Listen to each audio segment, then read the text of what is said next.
It's Comet MMXVIII, capital I, capital I, capital I. It's very simple. It's Roman numerals for 2018, which is when the work was created. I'm Donald Lawrence. I'm here with TRU Neville down at the Kamloops Art Gallery, and we're installing the Comet on the roof. So the sculpture is a representation of a comet.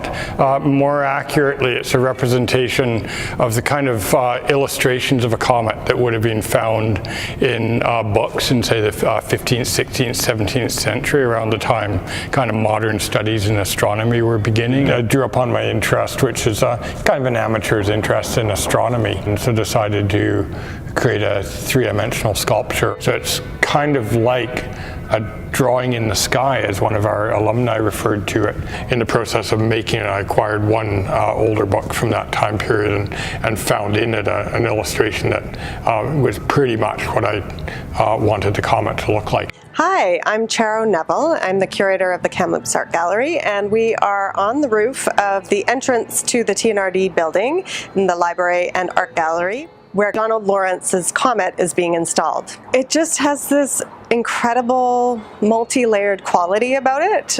So from afar, it just looks like a comet in the sky. It really beckoned people to it. So it's made up out of about 4 or 5 different kinds of materials.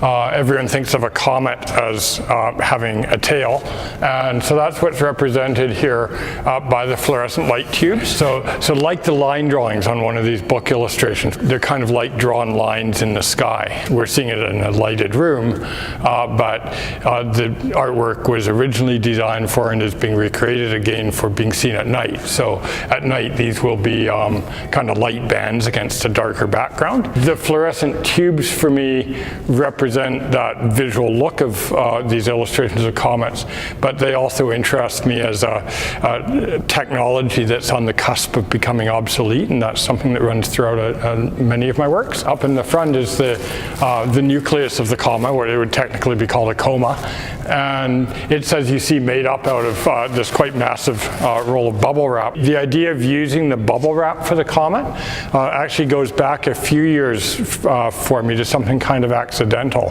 I had a roll of this bubble wrap myself at home for wrapping artworks. I had it sitting on a table in a backroom porch. Walking towards the house from about a block away, it was nighttime, and it had this light right behind it, and it glowed. It looked like a kind of a representation of the moon. I thought, I'd like to make some kind of illuminated astronomical thing, and then that idea morphed into making the comet. The main part that holds the nucleus of the comet itself, it's one of these older galvanized wash tubs, and it's there partly to give physical support to the structure of it, but also itself to hold a number of the LED lights. Some of it will be lit from the front, and some of it, like this part, will be partially lit from behind, so they kind of glow. This will be hanging underneath it and pointing up towards it to illuminate it. As soon as people see the fluorescent lights, the thought is that the fluorescent lights themselves will light up.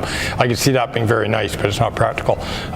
They're all obsolete lights, or salvaged at least. Maybe some of them work. All of the lighting comes from new LED lights, so it uses this new lighting technology to light up this old lighting technology, if you like. The Kamloops Art Gallery, like the library, are of course very important cultural institutions for Kamloops. So it's nice to have an artwork that's prominent from the streetscape. The creation of public artworks is, I think, important to artists, and something I'm doing a little bit more of lately. Is maybe a direction I'm taking a little bit with my artwork. So having a significant public artwork in Kamloops is really great. I really hope that when people enter the building, that they understand that this is a cultural space, that this is where you come to see art. As with any other contemporary artwork, if it can get people asking questions about contemporary art and thinking about it and thinking about artists' interests that way, then that'd be great.